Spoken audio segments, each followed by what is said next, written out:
On behalf of the VFW Mayflower Post, I want to welcome you to the Plymouth Fall Festival.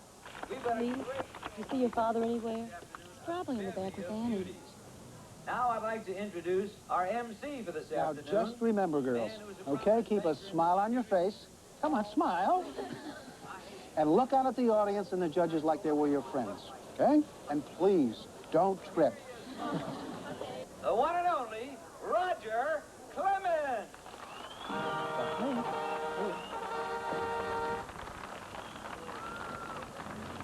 Remember what he said? Keep smiling. Yes. Keep smiling.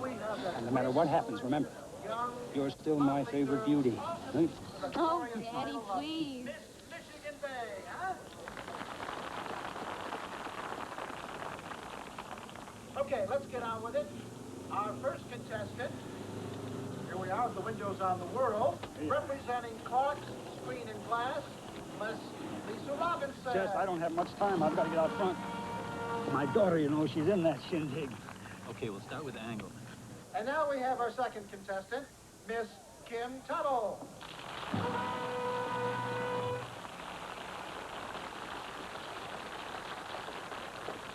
That's the prettiest ribbon in the hair I've ever seen.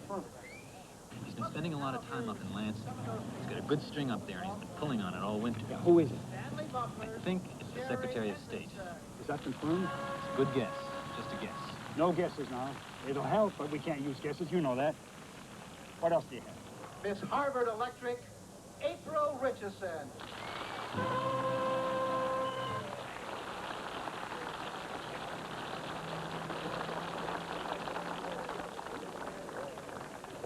Engelman's going to be asking for the whole contract.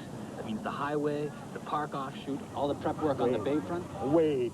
He's going to pull it off. It'll have to go out for bids. That'll be the legal way, not Engelman's way. The state's going to ask for a big completion guarantee, real big, all with a short deadline. The way money's tight around here, contractors will be in a fix. Only Engelman's getting his cash set now. Get the picture? Because he knows the whole setup. Well, that's incredible. It's the truth. Crooked, illegal, but... Blow him out of the water. Mike, please, go easy on that time he spent up in Lansing. He laid that on me himself. He'll be able to trace it to me. Understand? It's my neck. Don't you worry about a thing, Jess. Just keep me posted. Anything you need. And now from the people who keep us both hot and cold, representing Miss Hardwick Appliance, Robin Dansby.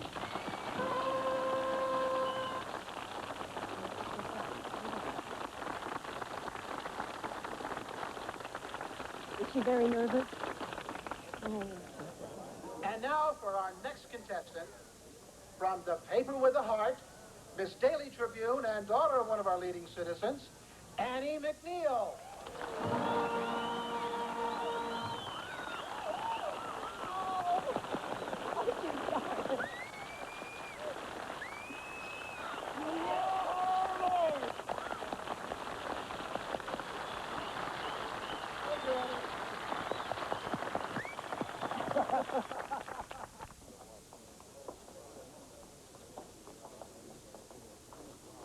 Sources close to the issue speak of Engelman's ties with elected state officials responsible for giving outstanding No, wait a minute.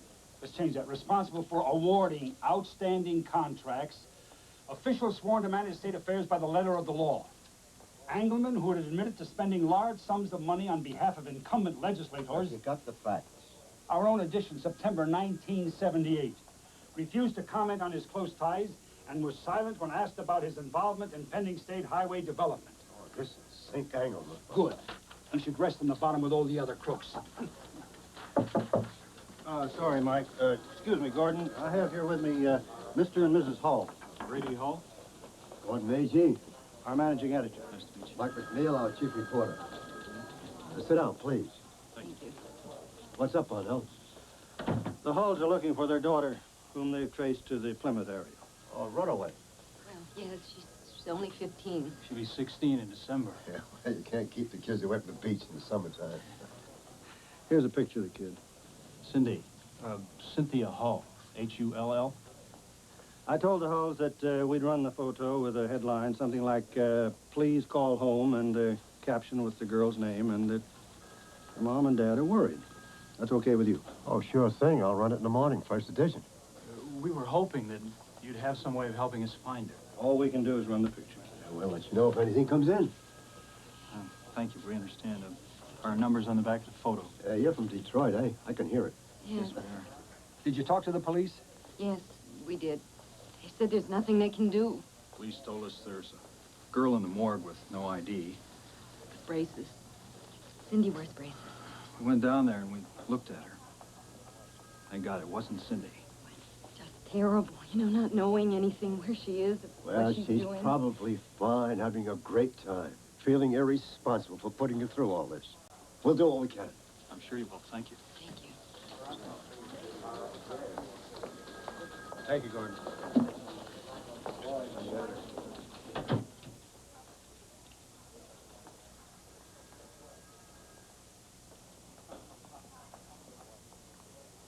You got your next feature, Mike? No, not yet.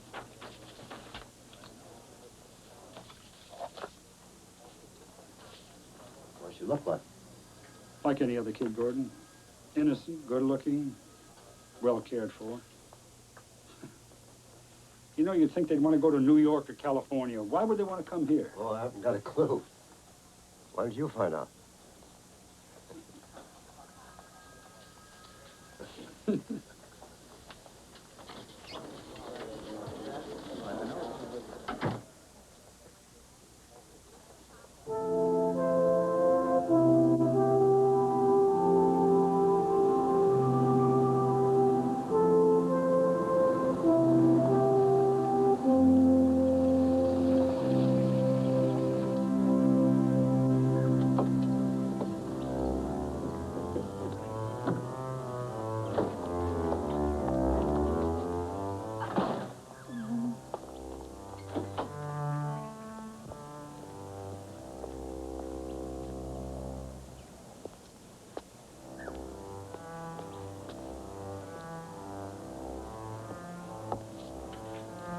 Mike, did you forget that Gary's folks were coming to dinner tonight? No. Well, come on, will you leave that? We just sat down. All right, here I come. You know, I wish you'd called. Come on. I'm sorry, Maggie. Ought to be. Here we are. Sorry I'm late. Hello, Daddy. Hello, Pigeon. How's my first runner-up doing? Good. Mike, George has the totals for the liquor and the band and flowers. Amy, right this minute, please. I got a terrific deal on the band. It's an old fogey band with violins. What's wrong with violins? It's a terrific band. They play at the club all the time. Do you know that you can't get a decent band for less than $600? $600? Yeah, and that's for 4 lousy hours. Yeah, musicians gotta eat, too. Now, if the people want to dance till 3 in the morning, it's another $300 overtime. No problem. Comes midnight, we kick everybody out. Say, this is good. Are you sure you made this? Yes. My Father Danzig wants us to meet with him this Saturday.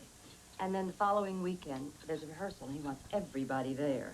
Do I have to be there? I'm supposed to go to the beach on Saturday. Everybody has to be there, especially you. Oh, Mom. When you go down to the beach, what do you do down there? Nothing. I mean, we swim. With whom? With my friends. What friends? Mike, try some potatoes. No, thanks. You know, Karen, Lana, Joey. I'm supposed to go down there tonight. No. You're not going there tonight. Mike, what's got into you? I don't want you to go down there tonight. You understand? How come? Because I say so. There's a big barn fire tonight. I don't care. I don't want you going down there and hanging around with that group. What group? What are you talking about? I went down to the beach this afternoon. I'm working on a story about runaway kids. I met a group of them. Kids from all over, no families, hanging around. And when I started talking to them, they kept saying, well, we're hanging loose, man. We're hanging loose. We know all about those kids. They're harmless. Are they?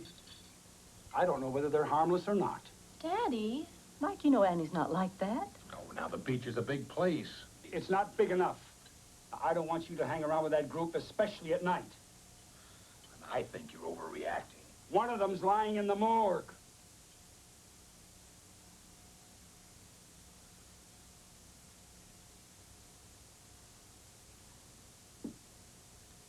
She's unclaimed.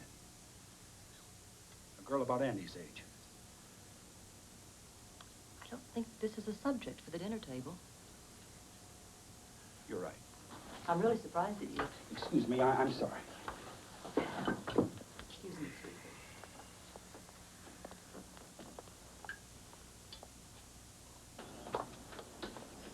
Mike? What's going on? That's not like you to get so emotionally involved in a story. I know. Well, what's the matter? Oh, I guess it's the wedding. Denise getting married, leaving the house. Well, that's supposed to be an occasion of joy. Let's not get depressed over Well, it. it's not easy. It's hard coming up with $5,000 for the wedding, trying to get this thing finished. You think that's easy, don't you? Look, I was hoping this thing would be done so that we could invite some of the guests to come here after the reception. I know. Well, Gary's going as fast as he can. He's a pretty good carpenter for a law student. Yeah, he's great. Just ran out of material, that's all. You know that loan we were talking about? I'm going to ask for it. Is that okay?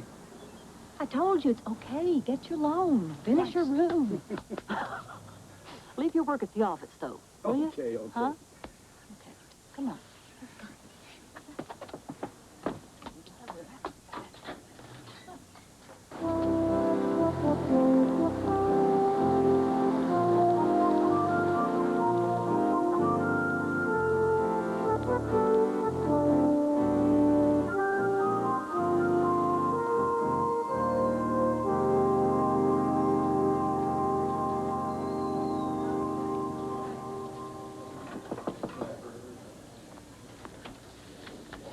Hello, Katie. Mike, how's it going? Well, aside from not having rented my tux yet and not being able to find any black shoes to go with it. Sounds like you got it pretty rough. Always something, Roger. Your daughter should have won that contest, Mike. No kidding. She's absolutely the best-looking kid in town. Look, Roger, with the wedding coming up, I'm finding it kind of hard to come up with some cash to finish that new edition of mine. Are you still working on that? Yeah, I'm still working on it. It's been a long time, hasn't it? And I was hoping that the offer, This will be at a different location. you know, for the loan, if it still holds. I got a call from Engelman over the weekend. Told me to ignore any requests for financial assistance from Mike McNeil. That was a beauty of an article, Mike. Beauty. Thanks. You think it'll stop those crooks? Slow them down a bit. How much do you need? 10,000. Here. Fill us out, front and back. No. Take it home and send it in. The board meets on Friday. I guarantee they'll approve the loan, okay? I appreciate that, Roger. I really do.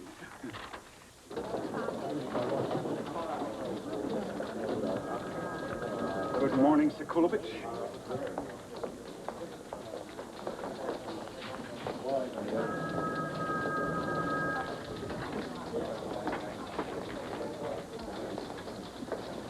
Mike, that runaway story was really on the nose. Came from the gut, didn't it? Yeah, pretty grim stuff. They got that ID on that kid in the morgue.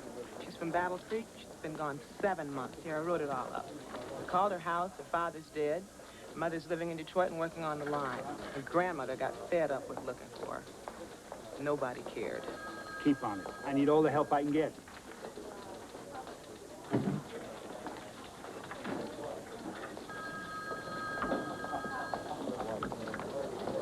How do you program this thing for a column and a half?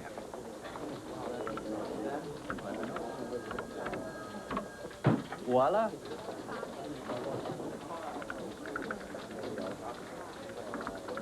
If we don't get this back wall framed up, the whole thing will fall down. Well, I know that. You're not telling me anything. I just don't know where I want to put the window. That's all. Hold the header up over here, will you? No, never mind. Bring it over here. Daddy, for you. Yeah, okay. I want to be able to look out at my garden when I'm working at my desk. Is this where the desk is? Yeah. We got it. Daddy. Just joking. Yeah. McNeil. I know where you can find Cindy Hall. Who is this? Never mind that. I'm a friend, okay? Well, hold on. I have to get a pencil. Okay, tell me what you know. I saw her last week. I think so. It's out by the road to the Heights. Yeah, I think I know where it is. Okay, it's the cottage on the right. There's a long driveway. You can't see the house from the road. Well, whose house is it? That's where she is. She needs help. Well, how come? What's wrong?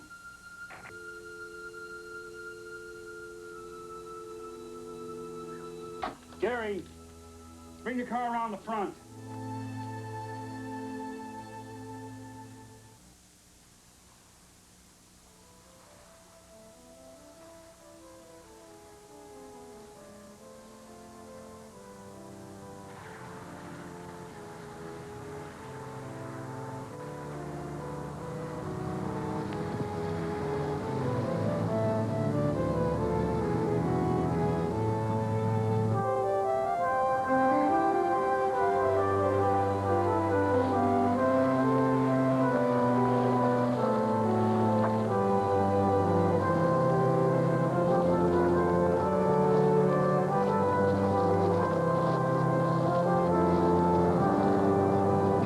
Trying to get up here in the wintertime?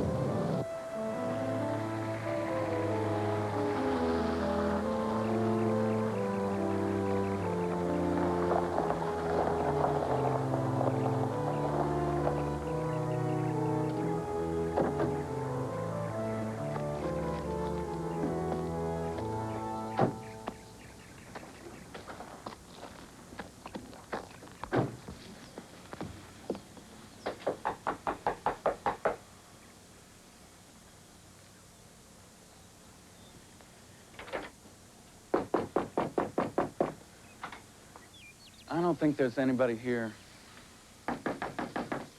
Hello, anybody home? Man, it looks to me like you've been had. Wouldn't be the first time.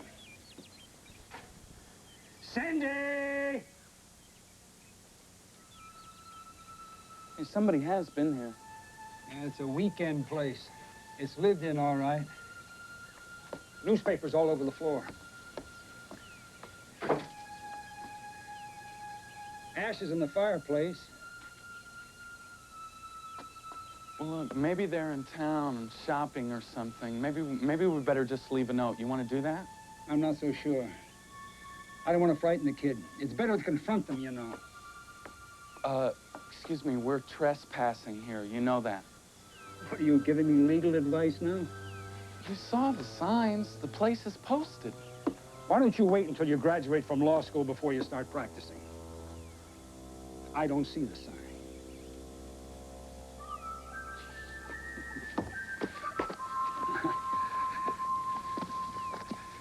So what you're telling me is if I build this addition on my house, my taxes are going to go $150? That's right. There's nothing I can do about it. No, I'm sorry, there isn't. Thank you. Engelman called me day before yesterday. He's suspicious. You didn't say anything. Jess, let me assure you that nobody, not even my own wife, knows about this, so let's not talk about it. I want to find out the owner of a piece of property on Limestone Road. No street numbers out there. You have the lot numbers? I've got them right here. D, 82, 83, and 84. Give me a lowdown on them, will you?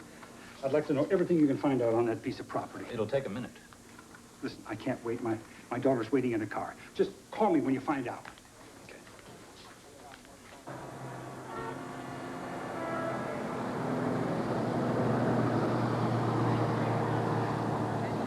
Come on, Daddy. I'm not going to have any time to warm up.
right, Jess. What have you got? The house on map 141, lots 82, 83, and 84 is owned outright. No liens. Is the name of the Christopher Foundation. What the hell is the Christopher Foundation? Roger Clemens owns it. Clemens? That's right. His foundation bought the parcel about 10 years ago. They had 16 lots and sold off all but the 3 you gave me. Well, who's living in it now? I mean, who's renting it now? As far as I know, it's not rented. Jess, I've got to go. Thanks a lot.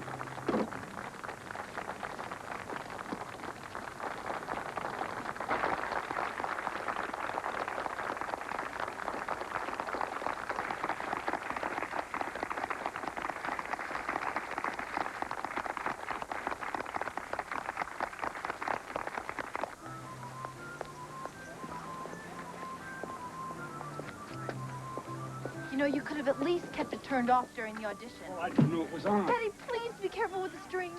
You were terrific. How can you say that? You weren't even there. Come on.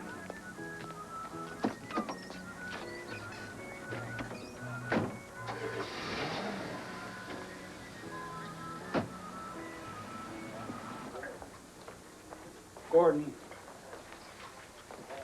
Mike? Yeah.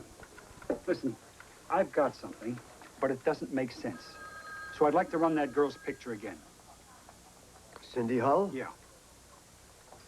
Oh, I don't know, Mike. Gordon, please, listen to me, will you? I got a phone tip last night. Somebody tipped me off on Cindy Hull's whereabouts, so I went out there to check it out, but she wasn't there.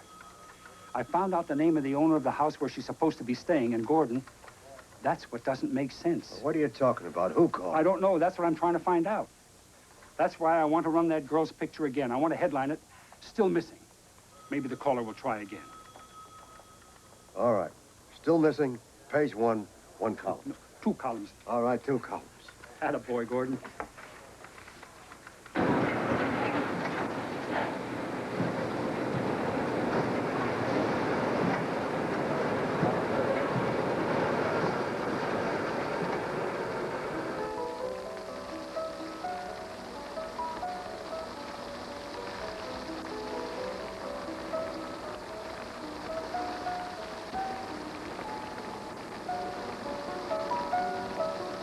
Daddy, you can turn around now.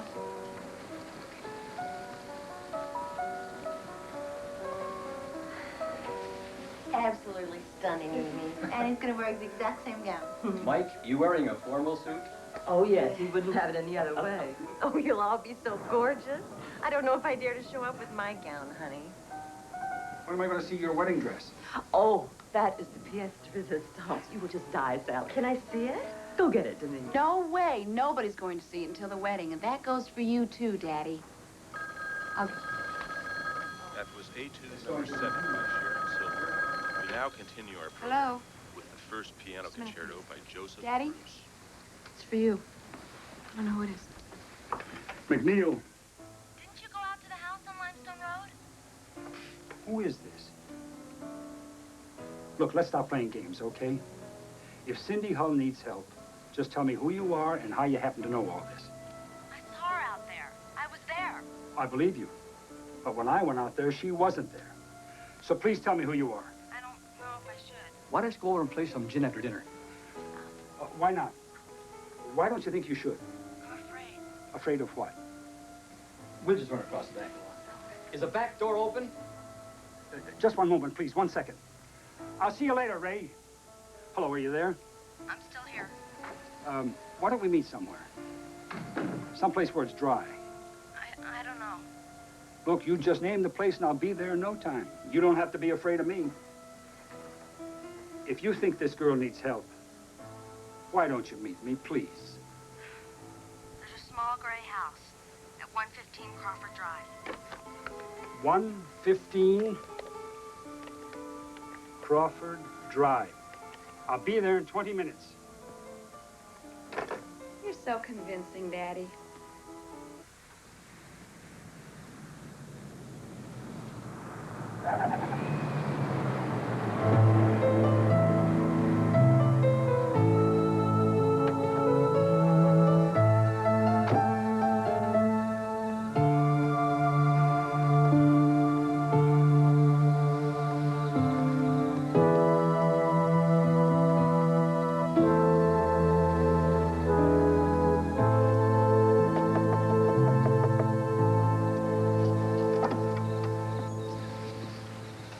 McNeil? Mm-hmm. Listen, Mr. McNeil. Before we go any further with this, I gotta ask you to promise me something. I want you to promise that you won't use my name. Why is that? Because I just don't want it used. That's all. Now, if you've got some problem with that, then maybe we should call this off and you should go.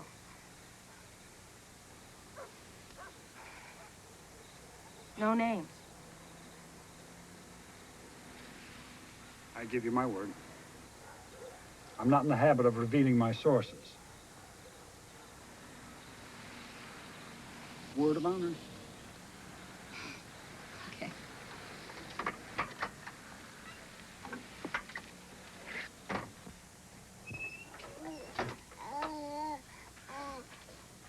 You want to take a seat? Yes.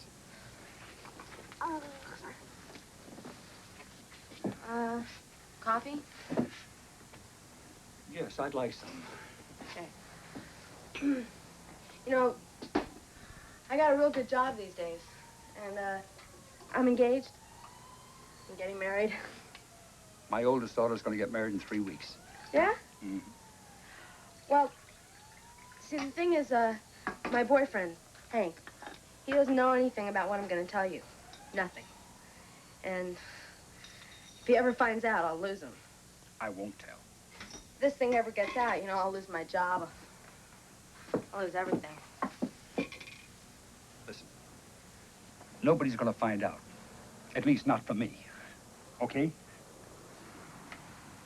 Okay. Well, see, I met this guy named Roger Clements. Down when I used to hang out by the beach. He sort of picked me up. I mean, I wanted to be picked up. You could tell right off he wasn't just some crummy. He had a lot of class. I know Roger Clements. Yeah? Well, then you know. Big car, lots of money. He's good looking. And he likes girls. Young girls. I mean, real young. Like Cindy Hull? Younger even. I mean, like 18 is over the hill. Listen, young lady. You're making a lot of serious accusations. You know that, don't you? I haven't even started yet. See, I thought he was really terrific, you know? Romantic. He had lots of dope, pills, anything I wanted. He put me up at this house on the lake. On Limestone Road? Right. Boy, I lived there like a queen. You know, he used to come see me and we had a good time. I was falling in love with him. I thought I was special. You know, at first he made me feel that way, only I didn't know I wasn't just the first girl he'd stuck away up there. You mean there were others? Oh, yeah. Lots. Anyway, he started to act crazy. You know, he wanted to take pictures of me.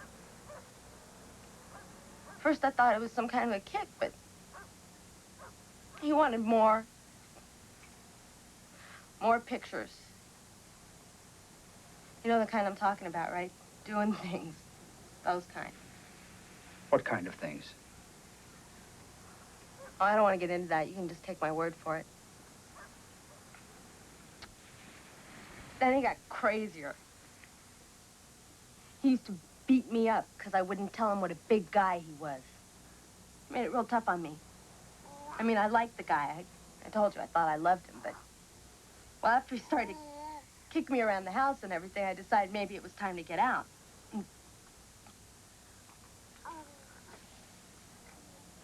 And? He kept me there. He locked me in. Now, wait a minute. You sure you couldn't get out? You weren't there. You don't know. Anyway, he had all the pictures. I don't know, maybe I wanted to stay. Then I got pregnant. See, and after that, he wouldn't come near me except just to knock me down or kick me or something. And it was too late to do anything, so I had the baby.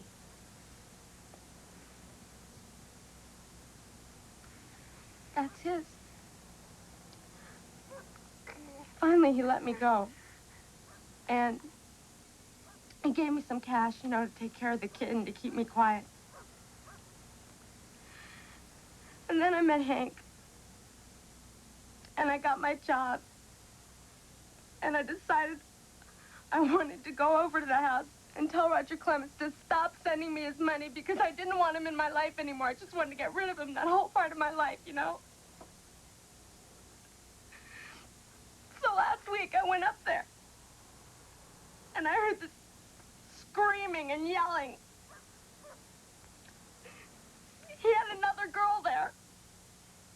He didn't see me, but I saw him.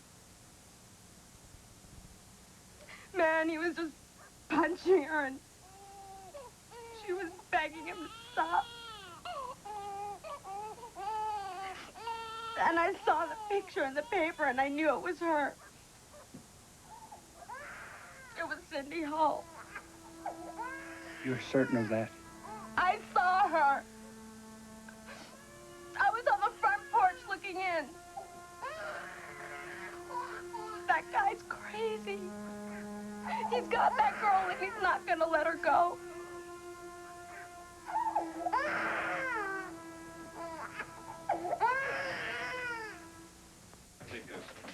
All right, listen to me, Julian.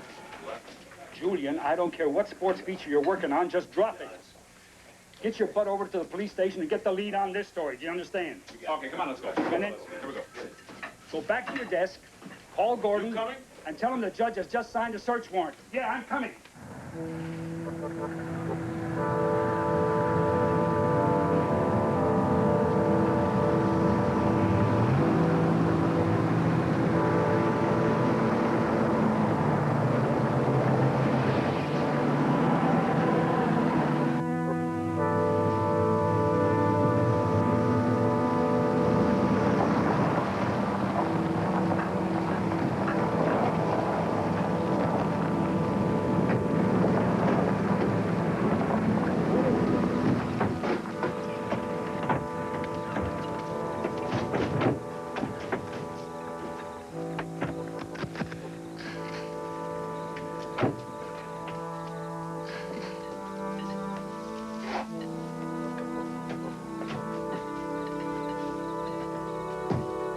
Open up, it's the police! Police!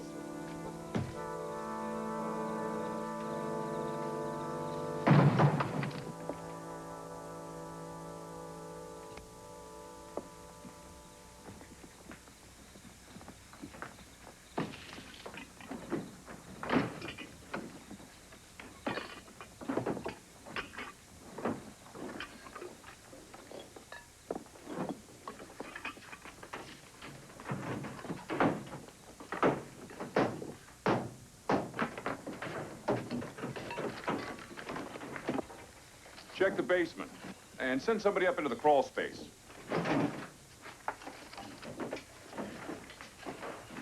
Who gave you this information? Well, what's the difference? I believed it. I'm still not certain she wasn't here. She's not here now. It was worth a look. Captain Bruns, look at this. Barbiturates. Enough to drop a horse. Or a team of horses. Captain, come on over here. I think there's something you should see.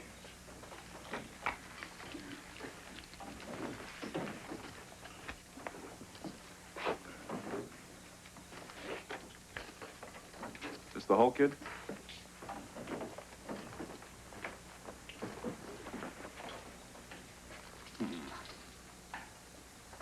How about her? No. What about this one? My God, how many kids did he bring up here? I got 7 or 8 different ones here. Here's the Hall girl, Captain.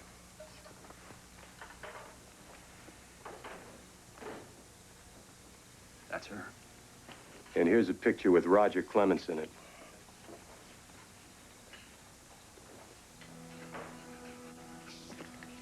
Sergeant. Pick up Roger Clemens. Book him. Yes, sir.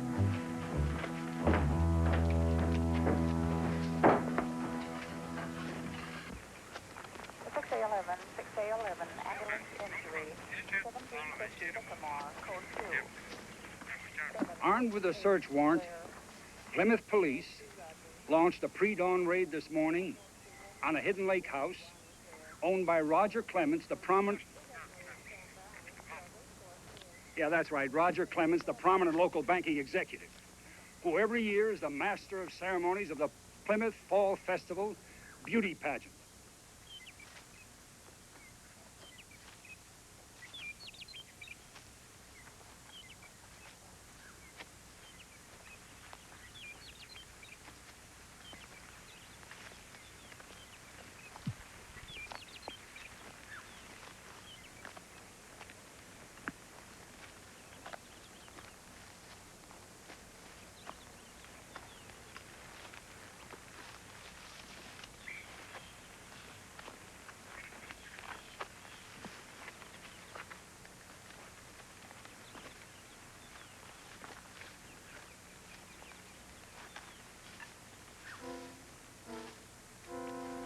Marty, take a look over here.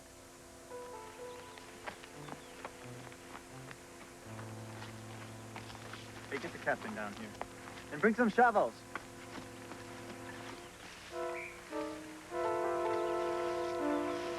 Hazard. Crossing in the intersection. Captain, found some fresh churned dirt back in the woods. Seems to be something buried out there. Okay, dig it up.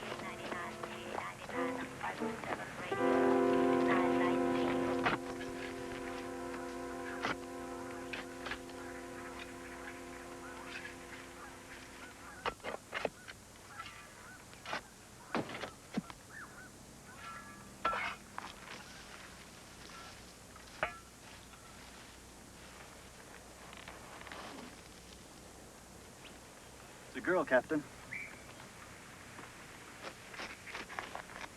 Get her out of there.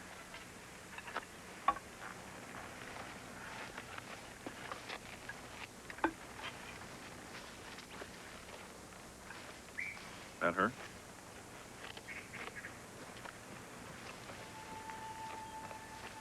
Is she wearing braces on her teeth? Yeah, she's got braces. Yeah, it's her. It's Cindy Holt.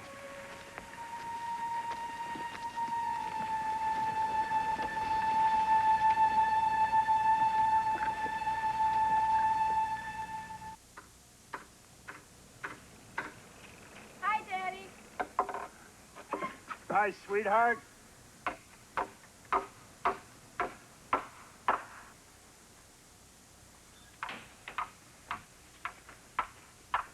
Hi.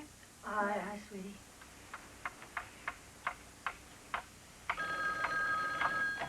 Hello? Just a minute, please. What?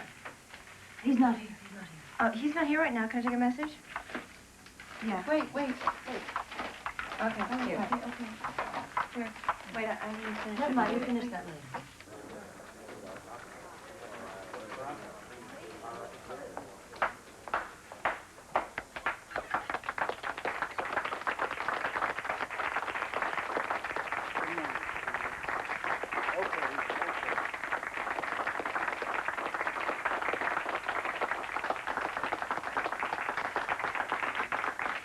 Great piece of work, Mike. You did a good job yourself last night, Julian. I don't know how you managed to make sense out of my dictation. You're a good writer, Julian. Even though you can't spell worth a damn. Thanks a lot, Mike. I'm glad I was here. Did Gordon assign you to the Holt family? Yeah, I'm leaving to cover it now. Look, your story made the wire services, both of them. Take it easy on me. Okay, I'll do that. Preliminary findings released early today by the coroner's office indicate that Cindy Hull died of a drug overdose and was severely beaten prior to her death. Mike McNeil. Oh, Mike, come on in. That sounds fine. I'll tell Marcia to cut the last grab and then get her out of here onto the rest of the story. All right. Nice work, Mike. Well, Mike, how you feeling? Lousy. How should I feel? Well, except for the content of the story, you should be tickled pink. Arnell certainly is. We sold out both editions, and we're printing an additional 10,000 for tomorrow's streets. I talked to Captain Bruns today. He said they've got a lot of things on Clemens. Are you all set for the follow-up? I've been thinking about it. Well, let's hear it. I'd rather wait until after the hearings. It's Clemens' turn now and the DA's. Gordon, I'm so involved in this whole thing that, well, I'd like to cool it for a while. I understand. Well, I'm going to have to assign somebody to do the follow-up. Wire services are throwing a bunch of heavyweights into the picture. We're going to have somebody there, shoulder to shoulder. Should I send Scatterbrain down there? Julian? You want Julian down there with the heavyweights? Well, he's on the case. Okay, just tell him to consult me about everything. You tell him. Now, Mike, listen to me. They're going to put you on the stand. You know that. That's all I've been thinking about. Arnell's gotten 4 calls from the DA, and Burke's really drooly. You've been named in that warrant, and I acted on a tip. From a source. Anonymous source. Who witnessed a great deal. Now, what are you going to do?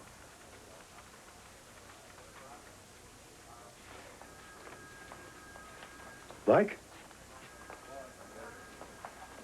I don't know what I'm going to do, Gordon. Okay. Don't rush it, Mike. But I will have to tell Arnell just how you feel about it. He's been saying that you will do everything in your power to see that your judicial process will be unhampered. He's been saying that, really? But I'm telling you, Mike, that we'll support you every step of the way, no matter what position you take.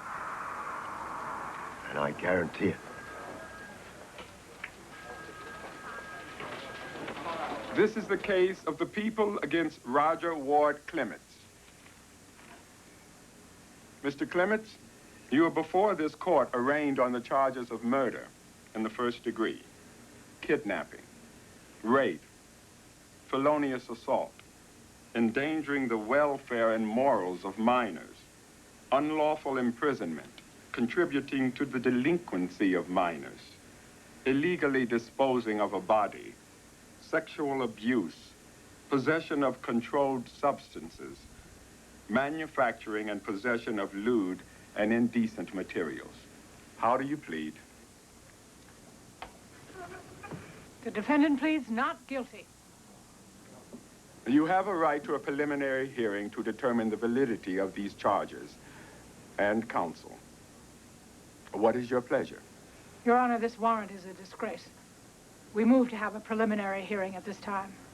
We have reasonable ground to believe that the charges are based on hearsay representations by a reporter who seeks publicity for himself or for his newspaper. Are the people ready to proceed? We are, Your Honor. But first, we request a brief recess. Granted. Court will reconvene in 15 minutes.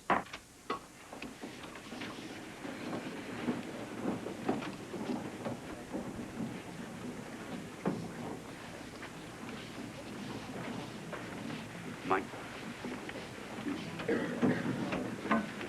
Listen, if that's the way they're going to fight this thing, you're going to have to take the stand, and you're going to have to reveal the identity of your source, okay? They've left us no other choice. So why don't you just give me his name for the record, and I'll send someone out to pick him up. I don't know. I don't know about that. Don't even think about it, Mike. We've got to have that information to make these charges stick, okay? I tell you what. If you want, I'll put you on the stand, and you can refuse it first. Then I'll ask the court to direct you to answer. Now, under orders from the judge, you'll have no choice, so that'll let you off the hook. Let me think about it. Mike, listen.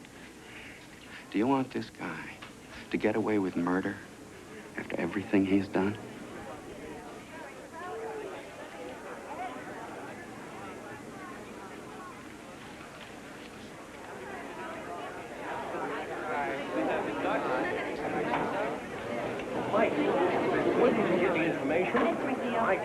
Mr. McNeil, is there any truth to the defense counsel's charge that you're seeking publicity for your newspaper? Mr. McNeil, Mr. McNeil. Mr. McNeil.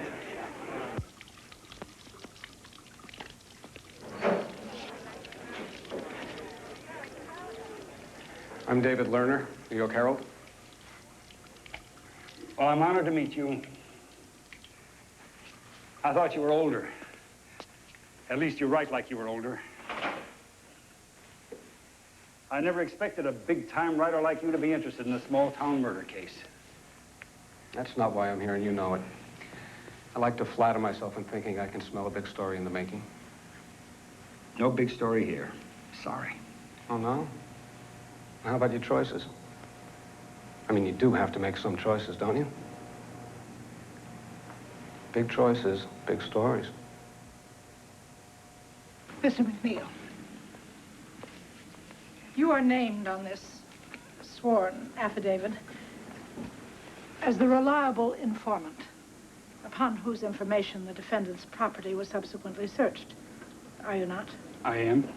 As to these allegations made in the affidavit and given to the police, how did you happen to come by this information? I had a confidential source. It's very common in the newspaper business. I'm sure it is, sir. So you, the informant, got your information from yet another informant. Is that not so? Yes, that's right. Mr. McNeil, did you have any personal knowledge, independent of your confidential source, as to any wrongdoing alleged in this document at the time it was sworn? No, I did not. Thank you, sir. Your Honor, the defense moves to suppress all of the evidence obtained by this search warrant and to dismiss the charges on the ground that the affidavit was insufficient to issue the warrant in the first place. Your Honor? And that the people have failed to present anything remotely resembling probable cause or legal or sufficient proof. And that the search warrant was obtained by nothing more than hearsay and innuendo supplied by an unknown confidential source. Your Honor, the people would like to examine the witness. You may. Mr. McNeil, I understand that you have promised your informant anonymity. But I want you now to weigh that promise, a promise made to an individual for whatever reasons you deem necessary. I want you to weigh that against the severity of the situation that we are now confronted with. A man is being charged with very serious crimes against children. Will you now, after some thought, please tell to the court the name of your informant?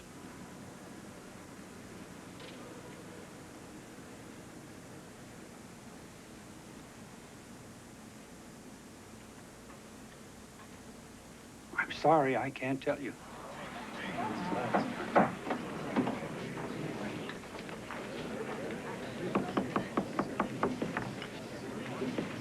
Your Honor, I request that the court direct the witness to answer. The court directs you to answer. Your Honor, I refuse to answer on the grounds it would violate my constitutional rights. Pursuant to the First Amendment of the United States Constitution. Protecting the privileged confidentiality of a newspaper man's sources of information. Mr. McNeil, the court has directed you to answer the question. I hope you're aware of the consequences if you should continue to refuse. Mr. McNeil.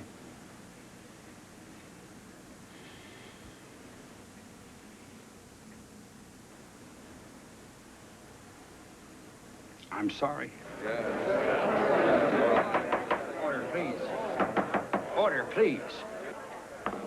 You may step down. Bailiff, will you escort the witness to my chambers? Your Honor, The defense asks that you now consider the dismissal of all charges. Before the court entertains dismissal, the people request a continuance until such time as the witness may be brought to understand the seriousness of the situation. I in believe which the he- witness understands. And so perhaps he may change his position. I will grant a 5-day continuance. This court will reconvene on Tuesday next. Your Honor, the defense asks that Mr. Clements be released without bail until Tuesday. Your Honor, please, the defendant is under charges of first-degree murder and other capital The offenses. defendant vehemently denies those charges. He has had no prior trouble with the law. He lives in the community, is a pillar of the community. In view of everything, the fact that the people are not ready to proceed, the background of the defendant, and the fact that the people have no legal charge that they can substantiate at this time, the court is inclined to release the defendant on his own recognizance.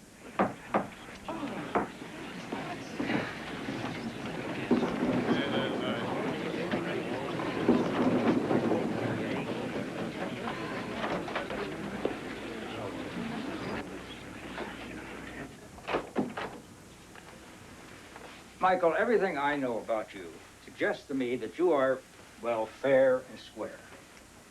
Now, the issue at stake here is that Roger Clements gets a fair trial. Well, we all agree to that, don't we? I mean, if he's committed any crimes, he should be made to pay for them. Well, you do believe that certain rights and privileges should be balanced against other rights and privileges, don't you, Mike? I mean, Roger Clements has rights, too. If evidence isn't given, we cannot find out whether the man's innocent or guilty. John, a reporter has to feel free to circulate through a community. He has to feel free to talk to people and to assure those people that their identities won't be disclosed. Well, no one's trying to censor you. Well, then what do you call this? You're demanding that I reveal my source. In effect, you're restraining me from collecting information. And you know as well as I do that if I can't collect it, what have I got to publish? Nothing. Well, I see you've given this matter a great deal of thought. I don't happen to agree with you on all those points, but then again, I'm a judge, not a reporter or an informant. I'm giving you until Tuesday to talk to a lawyer, talk to your newspaper, to your confidential source. And if by Tuesday you still feel the same way, I'm going to put you in jail for contempt of court.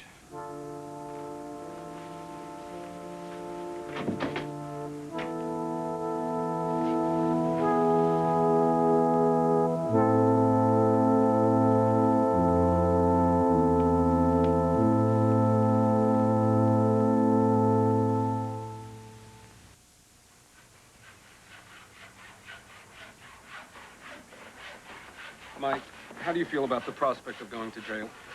Well, I've never been behind bars, at least not as a prisoner. And knowing myself the way I do, if I can't do what I want to do when I want to do it, it's going to be a hard time for me. You can say that again. How long did you say Farber was in jail? 40 days. You take mayonnaise, Mr. Lerner? Oh, no, thank you. I ate at the hotel. Are you sure? Uh-oh. Will you take it off the hook? Yeah. I'll get it. No, I have to go in anyway. Do you want anything else while I'm in the house? Want some beer? Yeah, that sounds good. Some more beer. Two beers. The judge will probably give you a deadline. After it passes, he'll have to dismiss the warrant. Does that mean that Roger Clements will go free? Unfortunately, that's the way it works. And Daddy will be in jail? Oh, no, your father will be let out then. No reason to hold him once the charges are dropped. You know, Denise said that Gary said that if the search warrant proves to be no good, then... All the evidence obtained on the original search warrant will be lost forever. You mean they can't ever punish Roger Clements for what he's done? That's right, unless the police can dig up some new evidence. Daddy, you can't let that happen. It's not fair. Mike. Honey, that was the bank on the phone. The loan, right? Yeah, they turned us down. Oh, no. Oh, Daddy, your room.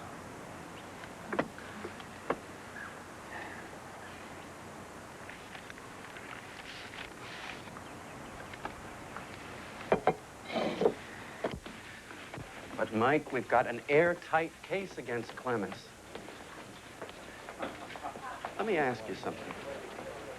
Are you afraid that your informant, by giving testimony, will be putting himself in danger of criminal charges? I can't say. Well, let me assure you that there will be no charges leveled. I can give you my word on that. Even if he's involved in the murder somehow. Unless, of course, he actually committed the murder. He didn't, did he? Nope, that's not the problem. Well, then what is it? Is it just that you promised? Is that all it is? What do you mean, is that all it is? I gave my word. You just gave me yours. Would you go back on it? Oh, that's different. We're not talking about the same thing. Then what are we talking about? We're talking about a criminal. That's right. And if I hadn't given my word, you wouldn't have a case against this criminal, Roger Clemens. But I am trying to tell you that if you don't reveal your source, I'm not going to have a case anyway. And you have a witness to these crimes, and I need him. And you're obstructing justice. I know that. And I understand your point of view. But do you understand mine? I don't care about yours, all right?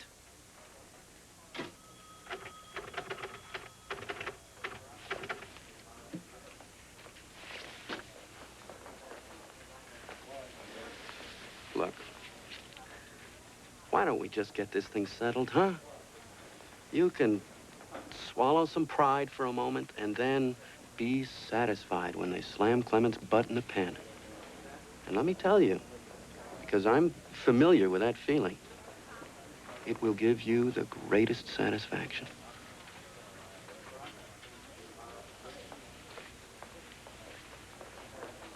You know what really bugs me? I am sick and tired of hearing the press whining about being made an arm of the law when they run around like Dick Tracy trying to make idiots out of the real cops. I'll see you in court.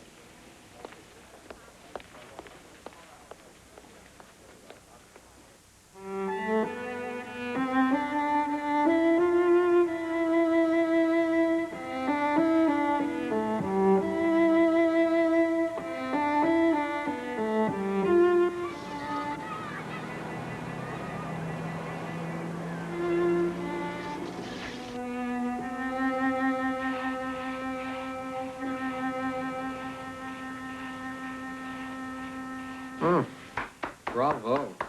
Very good. Thank you. How long have you been playing? About 7 years. I started with the violin, but kind of like the sound of the cello.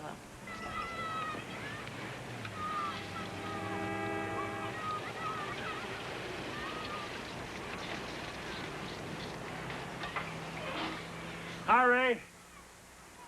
Front tire's kind of low.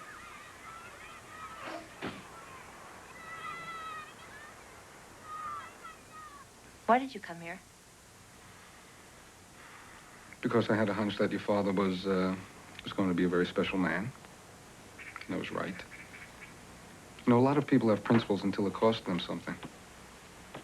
Your dad's willing to pay a great price because he believes deeply in the need to protect the freedom of the press. That makes him special. That's why I came here. Vivaldi?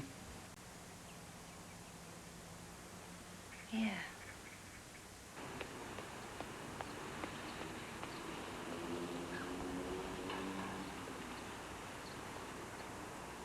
Iowa was meeting, cannot we count on him showing up at all? Oh, Mr. McNeil, so glad you had fun. Just take a seat right here. Now, look, everybody, if I could have your undivided attention for the next few minutes, I have a funeral to preside over. A funeral? Whose funeral? Oh, you didn't know her. She never came to church, and she only realized she was a Catholic in intensive care. And now, the only thing the ushers have to be concerned with is whose side the guests are for. Or against. This is not a football game. No, that begins after the marriage. Without counseling, it happens. Yes. Now, shall we get on with the routine? Everyone here will be outside at the beginning of the service. The groom and the best man will be here in the anteroom to my left. Now, when the organ starts playing, Sid, when the organ starts playing, you will come out and take your seats in the second row right here. The bride will be in the anteroom downstairs with the maid of honor and mom and dad. As soon as you hear the organ, you will come up the stairs to the landing and then up to the foyer. Now then the bride and the daddy will appear in the doorway and begin walking slowly down the aisle. She will then be greeted by the groom, Gary, here, and you will say goodbye to your daddy, and you will take your place by your man, and I will start the ceremony and direct you from there. All right? Is that clear with everybody? All right, good. I have to talk with someone in my office. You just stay here and get acquainted with your seats, and I'll be back in a few minutes.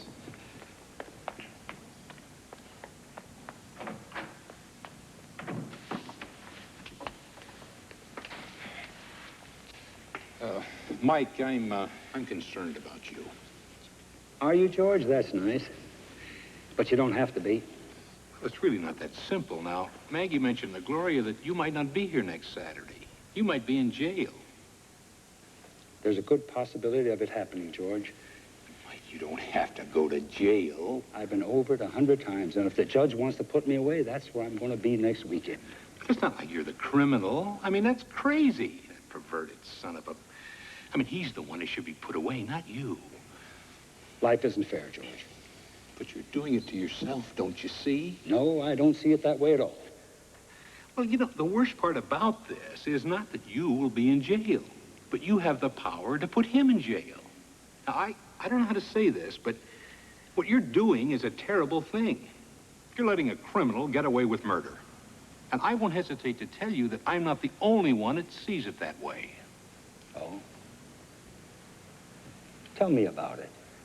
People think you're trying to protect Roger Clements. What's that? Yeah, they think you have some kind of deal. Oh, what kind of baloney is that?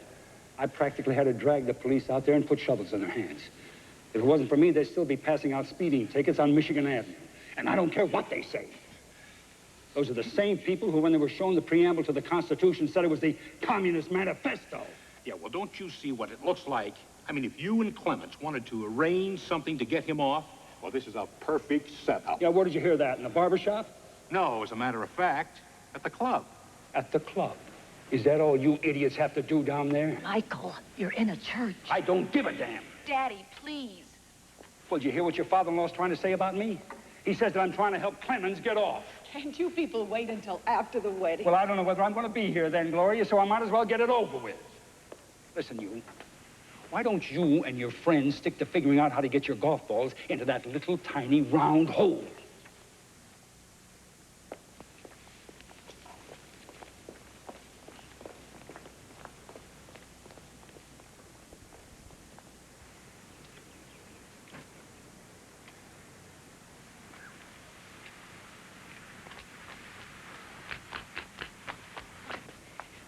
Michael, why are you doing this to us? I'm not doing this to us. What about that wedding in there? Michael, we've got a wedding to look forward to here. Now, I've been looking forward to this wedding for 25 years. Why now? I didn't pick the time. Everything's coming apart. First it was the loan, now it's the wedding. That's just an innocent child in Maggie, there. I need you now. I need you, Maggie. You need? All right, if you need me, if you need us, then you stop thinking about the damn Constitution. You start thinking about us. I am thinking about us. You think about this family. I am thinking about the family. Then why are you doing this? I don't know. Will you listen to me? I don't have all the answers. All I know is that I'm a newspaper man. And I've been one for 31 years, and that is all I know. You're going to lose it, Michael. I'm not going to lose it. You're going to lose it. I won't lose it. Oh, Michael, don't lose I it. won't lose it.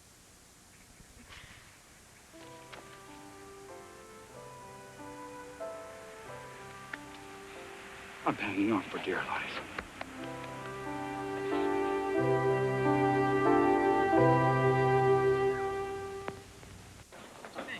Will you take this paragraph?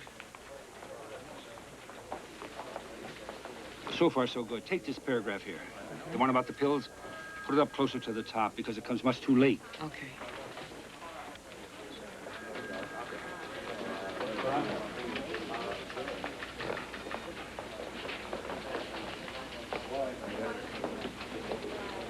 Shut the door, Mark.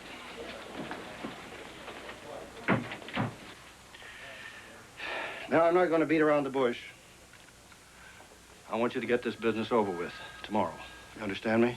So we can get back to normal around here. What do you mean, over with? Tell Jim Burke who your source is.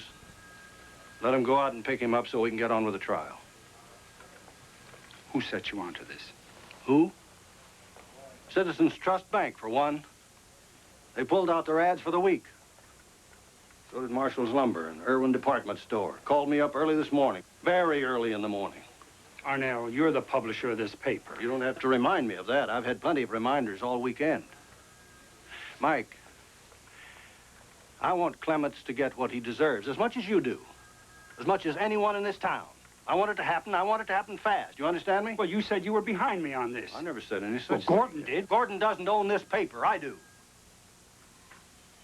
I'm telling you right now, Mike. If you don't cooperate with the courts, I'm going to consider letting you go. I can't carry you. You don't have to consider anything. I'm going.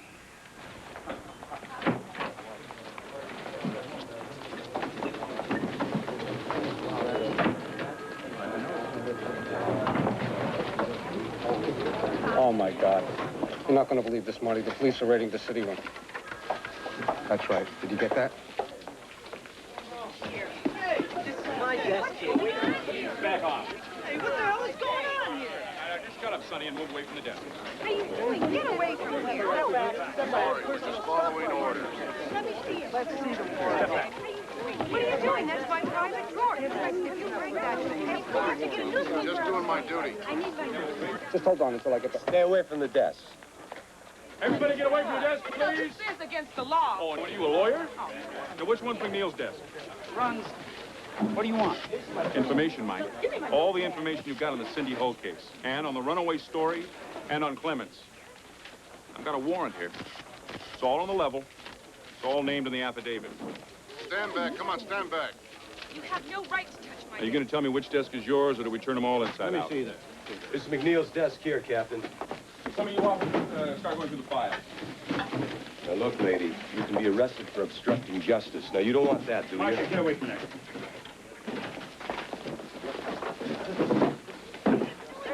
What are you doing?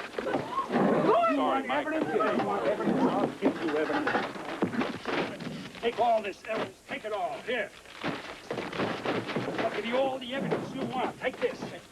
Take this. Hey, give them what they want. Yeah, take all this. Now, wait a minute. That's all right. Hey, cut him out of here. After they finish with your desk, you take what's left and clear out. You're a disgrace to the business, Arnell Peterson. You're selling yourself for money, and you've forgotten what this is all about.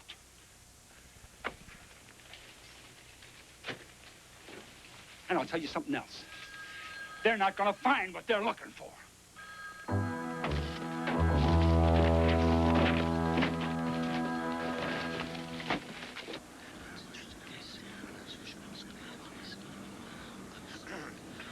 Superior Court of Oakland County, State of Michigan is now in session. Judge Bohannon presiding.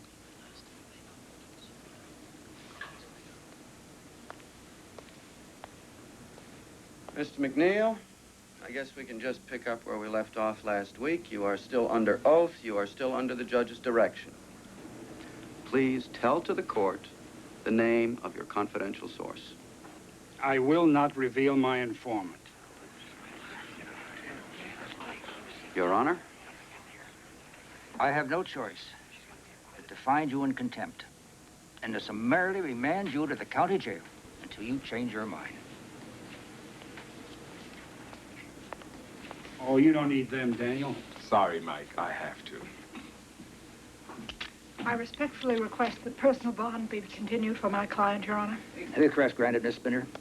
That is my disposition of the case. Court is adjourned.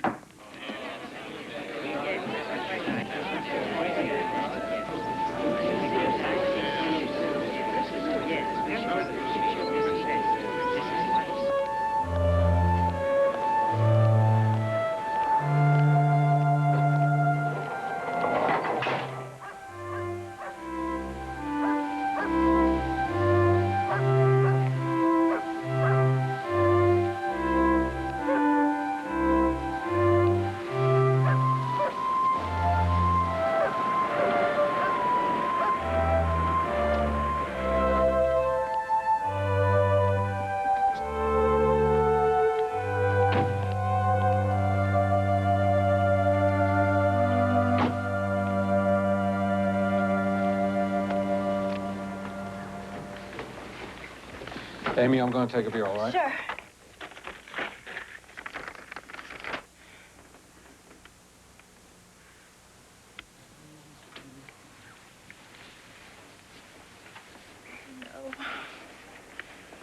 What's the matter? I was rejected by the symphony. Read it. And though we found your performance well above our standard, certain circumstances. And though we found your performance well above our standards, certain circumstances extenuating beyond. Practiced for it. I really practiced for it for 3 years. And the board feels strongly that your participation this year should be postponed indefinitely. Incredible. It's because of him, damn it. And it's because of you. Because of me what? You talked my father into it. You know, if you weren't here, my father wouldn't be in jail. Not with Denise getting married and not with my symphony audition, he wouldn't. Amy, you're not being reasonable now. Reasonable? You came here and you practically made your own story happen. You just walked right in here and talked my father into it. Amy, stop it. Your father has been a good newspaperman for a long time. Do you really think he needed me to come in and tell him what to do? All I ever did was sit and take notes. Your father did it all by himself. Here, you ought to frame this. It's the exact opposite of what your dad is all about.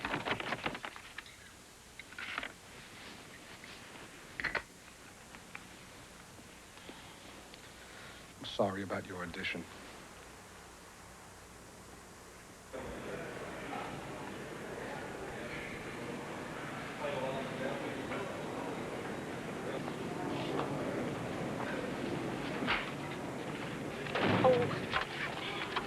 You look great.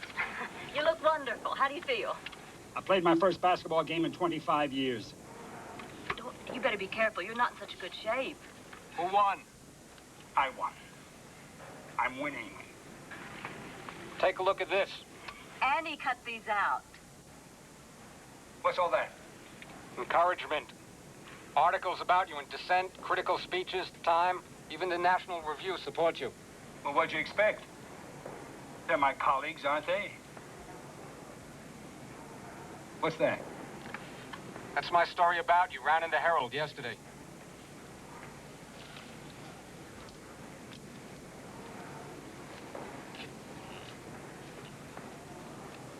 Front page?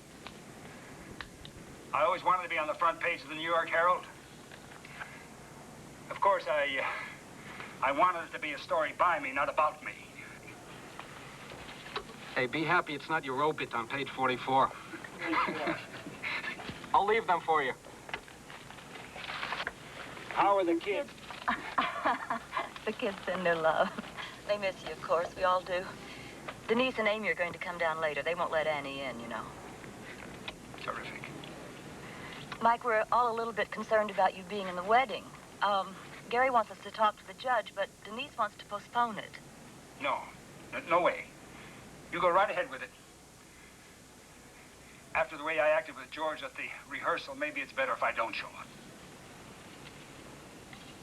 Mike, I want you to tell me the name of the informant.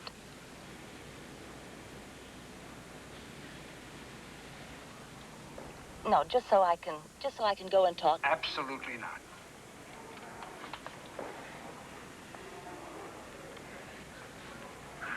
And don't you ever ask me again. You understand?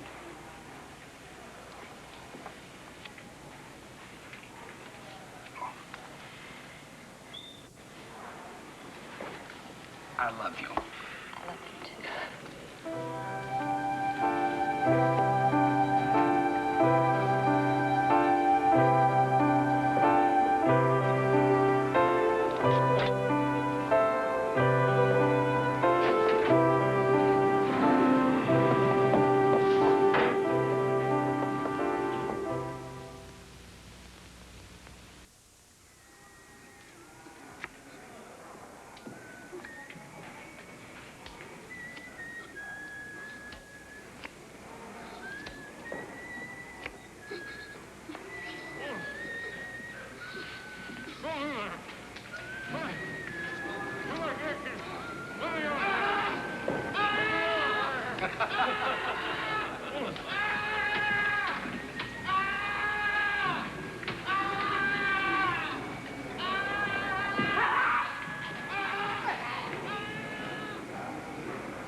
Gas and electric? Yeah. I think we can put off on this old roofing bill. I'll just call them on Monday and tell them we'll send something in. Oh, no. No, this has been around here too long. No, we'll pay the... Let's just cut down on the credit card payments.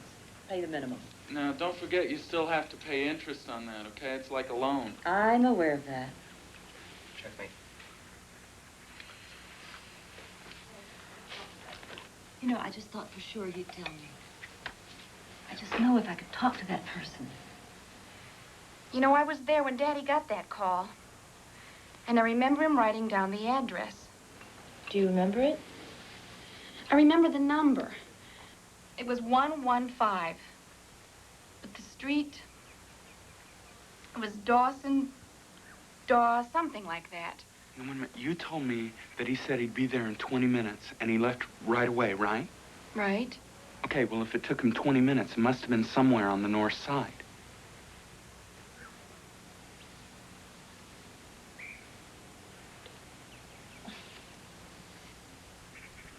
Okay, well, is there a Dawson on the north side? Not that I know of. There's a Crawford. That's it. That's it. 115 Crawford Drive. I'm certain of it. Are you sure? Absolutely, I'm certain of it. I'm going. No, wait. Well, I'll go with you. Can I come? No. I think everybody should stay here and I should go by myself because if this person's really touchy, one of us should go and I think it should be me. Okay, slow down, everybody. I think we should discuss all the possibilities first.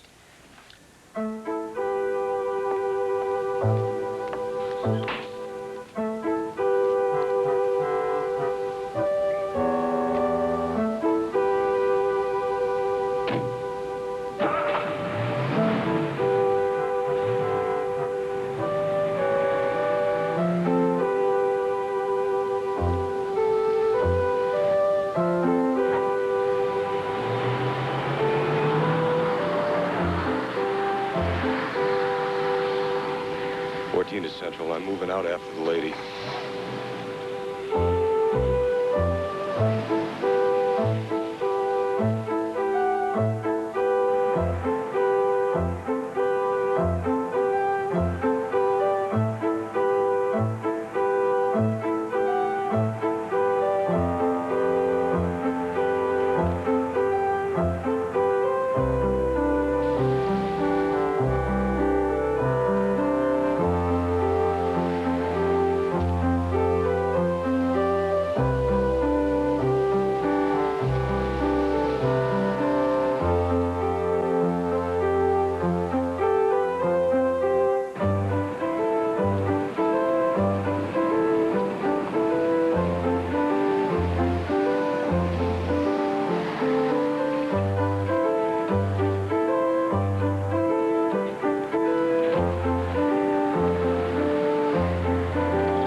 Hello.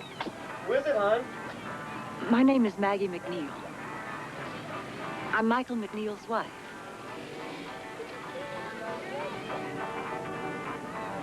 Hello. Is there something we can do for you?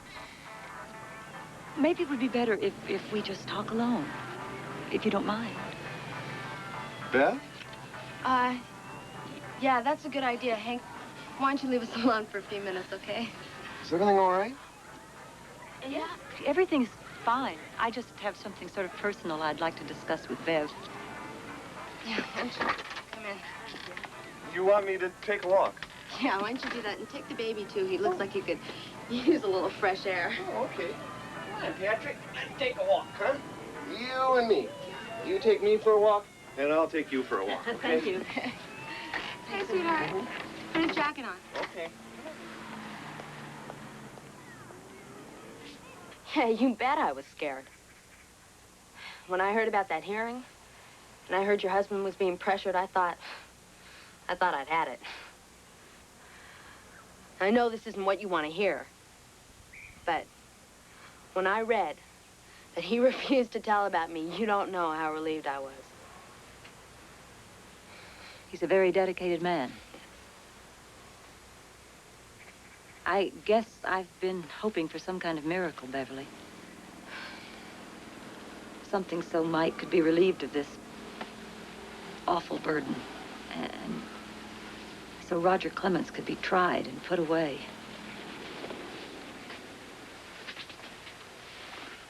You know, the really sad thing is that the principal Mike is standing up for will be saved, Beverly, but in the process, he and his family will suffer, and the families of all those girls will suffer. And that man is just going to go on, being the same, without any kind of help, without treatment. He's going to be a free man.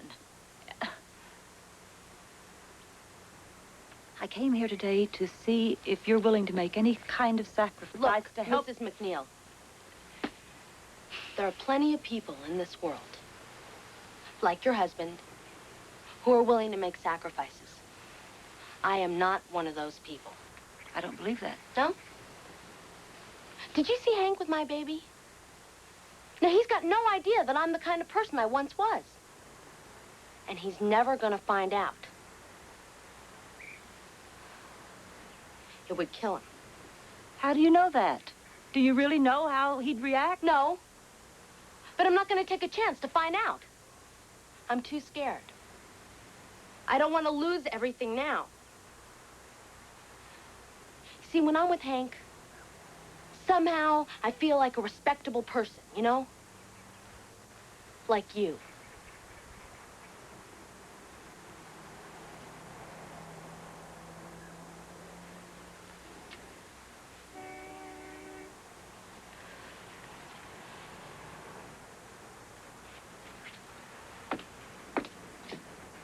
You don't have much faith in that man of yours, do you?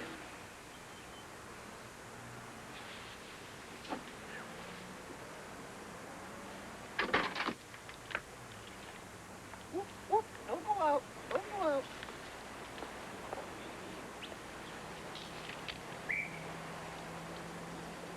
Come on, baby. Come on. Go see Mommy, okay?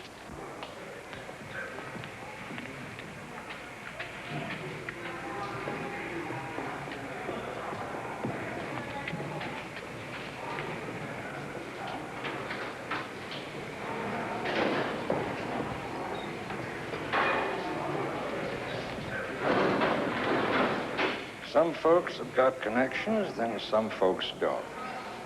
The judge ordered you released for the weekend, for your daughter's wedding. The nicest part of your getting out is you're coming back.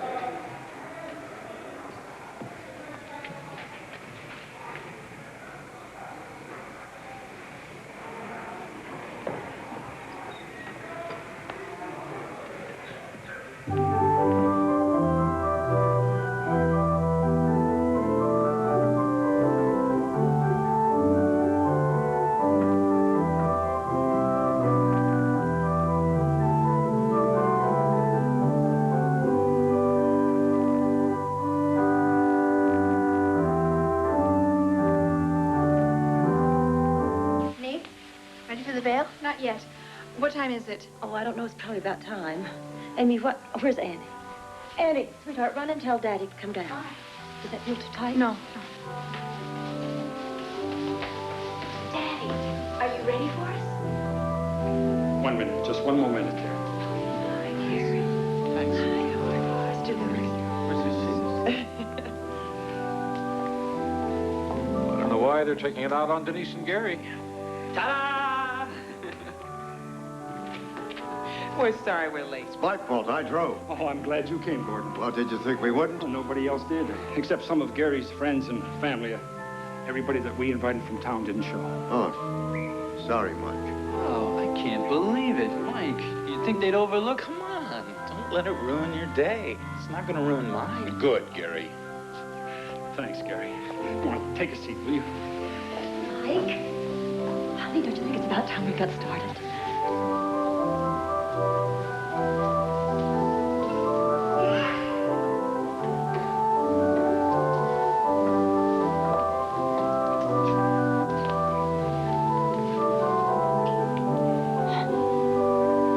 I don't want her to come upstairs and see. I'll go. I'll tell her.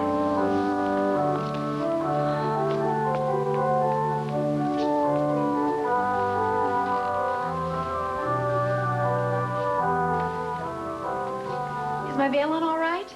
Yeah. Wait just a minute. Let me do the button. You're beautiful. Don't go weak on me, Daddy.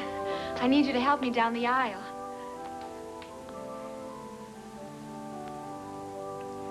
Denise, nobody came. What? Funny, Daddy. Very funny. No, it's not a joke, honey. Nobody came. And it's my fault. It's what I did. It's me. Daddy. They're taking it out on you and Gary because of me. It's what I did. And I feel so selfish. You're not selfish, Daddy. Well. So is Gary here? Of course. And his folks? And you? And Mom? And my sisters? Everyone's here who counts, right? Then let's go. I'm in a hurry to get married.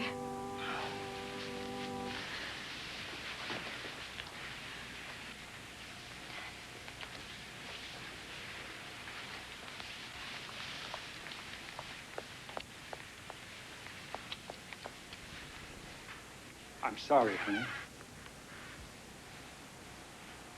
Oh, I'm really sorry. I know how you must feel, Daddy. Careful. Careful with the veil. Don't smash it. How's my mascara? It's terrific.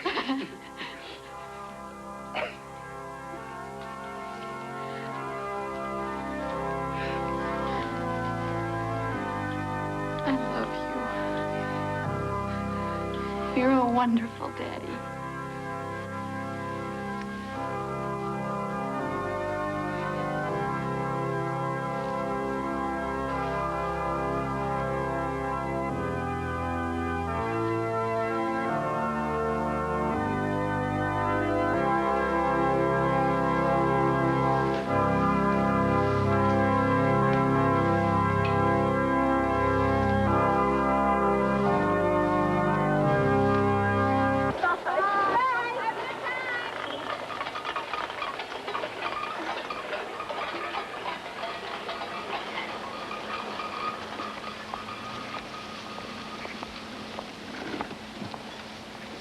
Will you let me have a couple of minutes?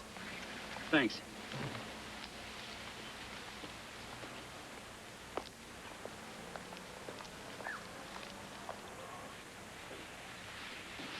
Oh, my gosh, look at this mess. Well, it's like nobody finished this cake. I thought it was pretty good, though, didn't you? Maybe too sweet. Mom, I'll do this. I don't want to help. I don't want to help. Annie, would you just put all this stuff in the garbage, honey? Not too, everything. Oh, tore into the paper. That's too bad, too, because we could have saved some of it. But I really don't want any help. Thank you, Amy. At least, though, she got a lot of nice things she can use. At least most of them. One toaster. That's got to be a first. Or didn't she get another? Oh, sure. Well, we'll just return it. It's not as nice as that one. I guess we can return it. I don't know if they'll let you return it. Maggie, please. Please, Maggie.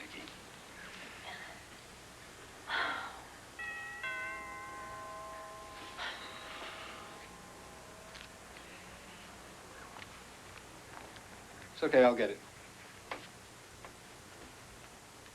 Guess you better start getting ready, huh? Yep.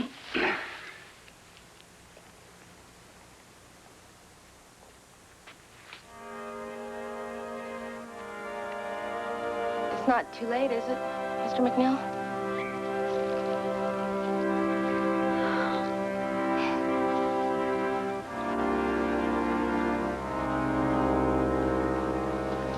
I know how difficult all of this has been for you, Miss Sims.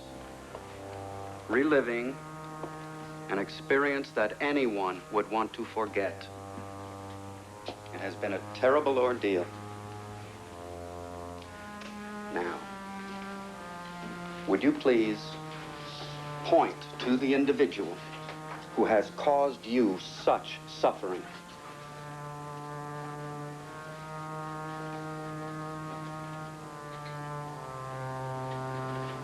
That's him over there. The gentleman in the gray suit. Yeah, that's the guy.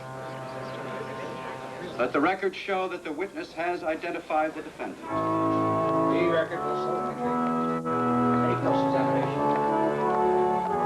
No questions. No further questions, Your Honor.